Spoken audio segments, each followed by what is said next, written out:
কৃষ্ণ। অনন্ত কোটি দণ্ডবাদ বৈষ্ণবের চরণে।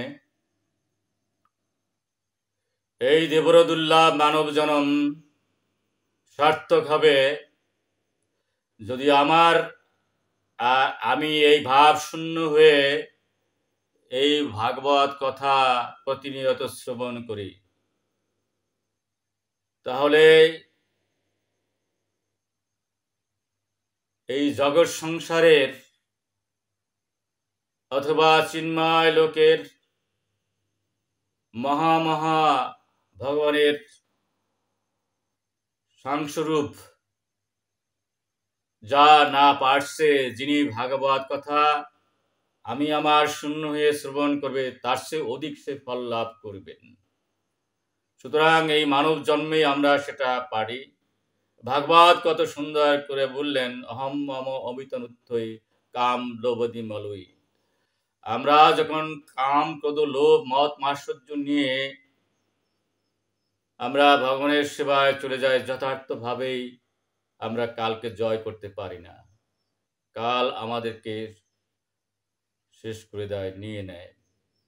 শুধু কালকে যদি জয় করতে চাই, আমি এবং তুমি এই ভাবনা শূন্য হয়ে আমরা যদি ভাগবত কথা শ্রবণ করি, ঠিক অম্বরীশ মহারাজের মতো। অম্বরীশ মহারাজ তো শশাকরা পৃথিবী একটা ঢেলার মতো মনে করতেন, ভাবতেন এগুলো তো বাস্তব বস্তু নেই, স্বপ্ন।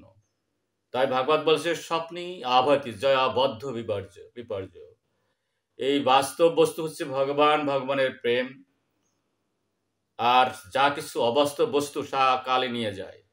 সুতরাং এই কালকেই সেই নিয়ন্ত্রণ করবেন, যিনি যথার্থ অর্থে আমি আমার ভাবশূন্য হয়ে ভগবানের কথা শ্রবণ করবেন। আর এটা মানব জীবনেই আমাদের সম্ভব। আমরা যদি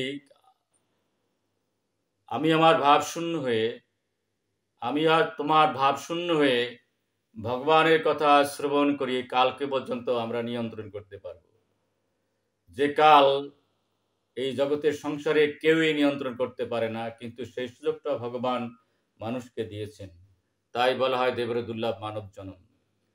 আমরা আত্মন্দ্রীয় প্রীতিবাঞ্ছায় থেকে এটা ভুলে রয়েছি, আমি আমার ভাবে থেকে আমরা ভুলে রয়েছি যে মানুষের শেষ অশেষ ক্ষমতা দেওয়া হয়েছে দেবরদুল্লাভ মানব জন্ম সার্থক করতে পারি যদি আমরা এভাবে ভাগবত কথা প্রতিনিয়ত শ্রবণ করি। যেমন পরীক্ষিত মহারাজ শ্রবণ করেছিলেন, যেমন খটঙ্গ মহারাজ শ্রবণ করেছিলেন, যেমন অম্বরীশ মহারাজ শ্রবণ করেছিলেন। অনেক মহাজনরা এইভাবে শ্রবণ করেছেন, যেমন শরৎ গোস্বামী আমি বাবার ভাব শূন্য হয়ে এই ভাগবতের কথা বলেছেন এবং শুনেছেন। সুতরাং আমরা তাদের পদাঙ্ক অনুসরণ যদি করি, আমরাও কালকে নিয়ন্ত্রণ করতে পারবো।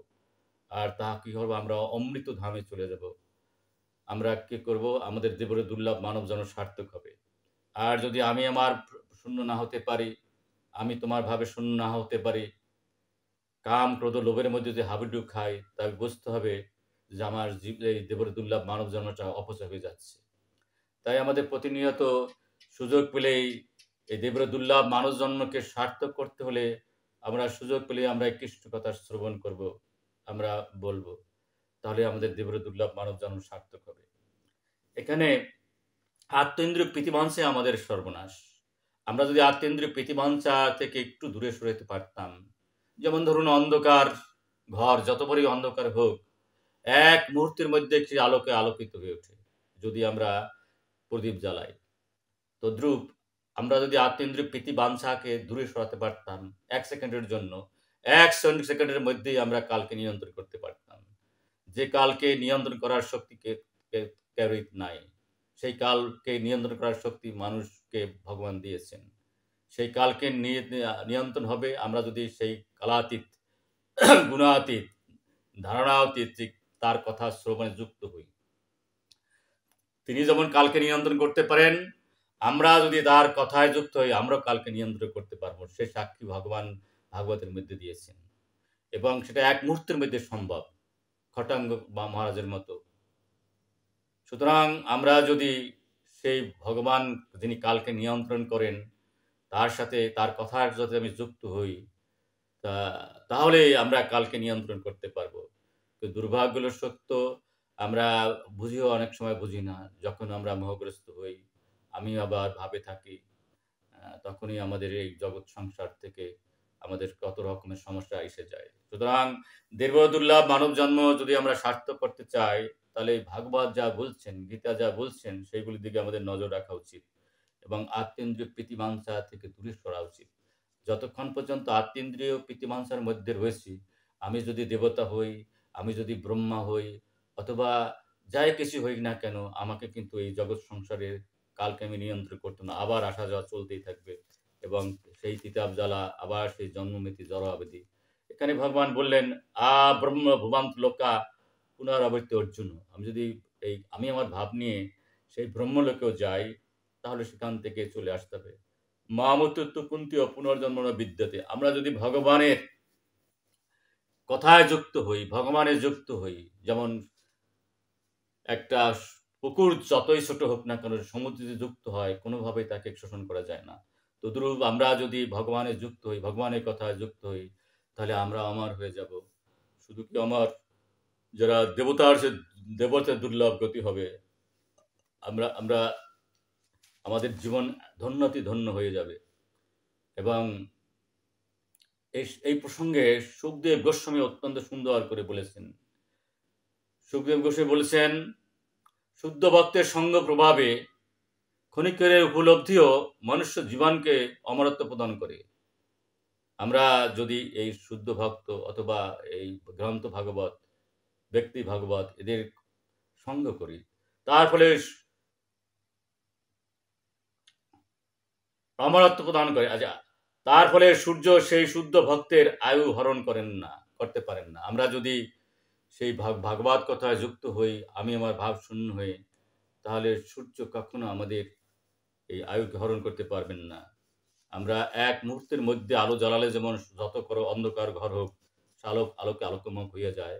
আমরা যখন আমি আমার ভাব শূন্য হয়ে, অহংকার শূন্য হয়ে, দেহত্ব বুদ্ধির শূন্য হয়ে সবকিছু ভগবানের ভেবে ভগবানের কথায় যুক্ত হই, যিনি কালকে নিয়ন্ত্রণ করে, তাহলে সেই শক্তি আমাদের মধ্যে এসে যাবে।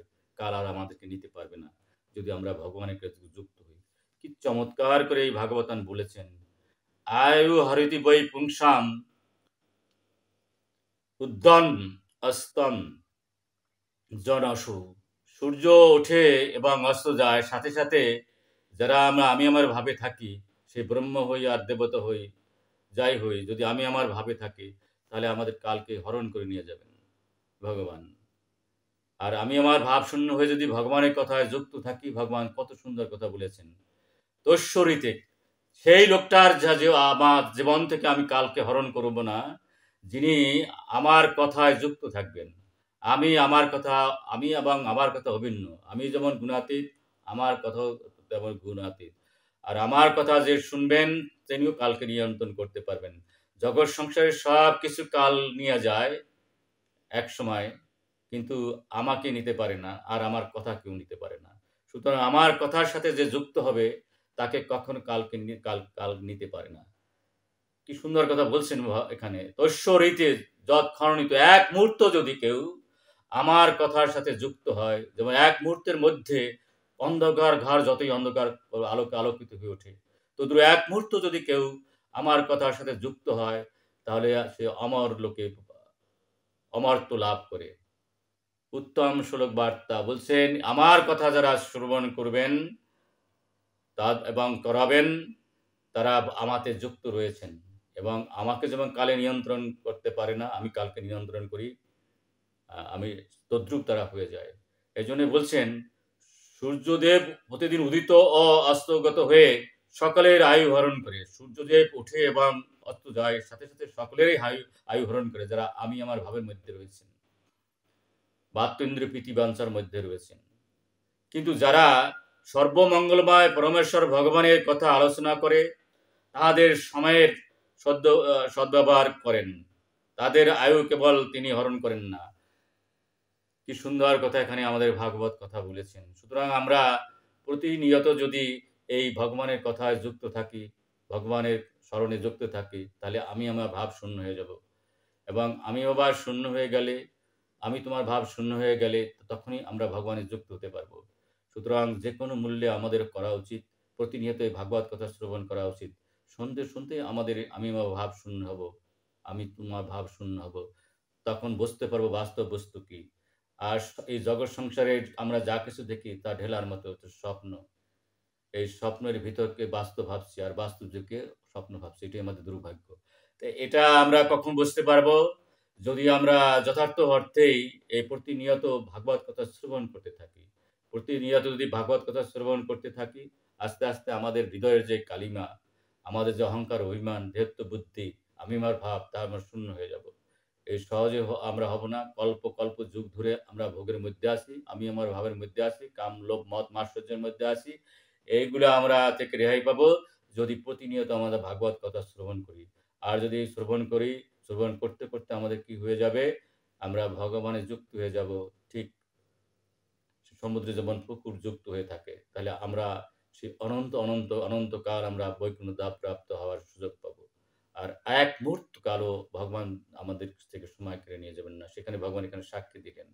যারা আমার কথায় খানিকক্ষণও যদি যুক্ত হয়ে থাকতে পারে, তাহলে আমরা ব্যাপারটা হচ্ছে কল্প, কল্প যুগ যদি আপনার লাইট জ্বালানো থাকে, সেটা যদি আপনার যুক্ত না থাকে লাইটটা, ফ্ল্যাকের সাথে যেটা আলো দেখি আমরা, সেটা যদি যুক্ত না থাকে, সামান্য যদি একটু ছিদ্র থাকে তাহলে কিন্তু লাইট আমরা পাই না। তো দ্রুপ, কামনা, অহংকার, অভিমান এগুলি হলো ছিদ্র। এগুলি আমি আমার ভাব এগুলি ছিদ্র। এই ছিদ্র থেকে যদি আমরা দূরে সরে না আসি তাহলে ভগবানে যুক্ত হওয়া যায় না।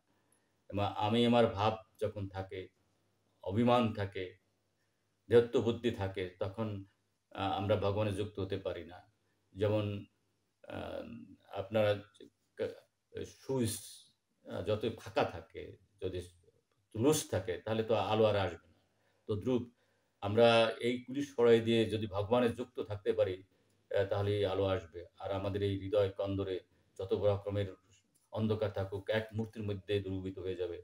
আমার এই দেবর দুর্লভ মানব জন্ম সার্থক হবে। সেজন্যই আমাদের প্রতিনিয়ত সময় পেলেই এই ভাগবত কথা শ্রবণ করতে হবে এবং ভগবান সেই যাবার সময় অধুনা পুরাণট্য উদুদয় বলিলেন। বললেন, "দেখো, তোমরা যদি দেবরদুল্লাহ মানব জন্ম সার্থক করতে চাও, তা প্রতিনিয়ত ভাগবত কথা শ্রবণ করো। নষ্ট প্রয়াস অবধ নিত্য ভাগবত সেবা। প্রত্যেকদিন তোমার ভাগবত কথা শ্রবণ করো।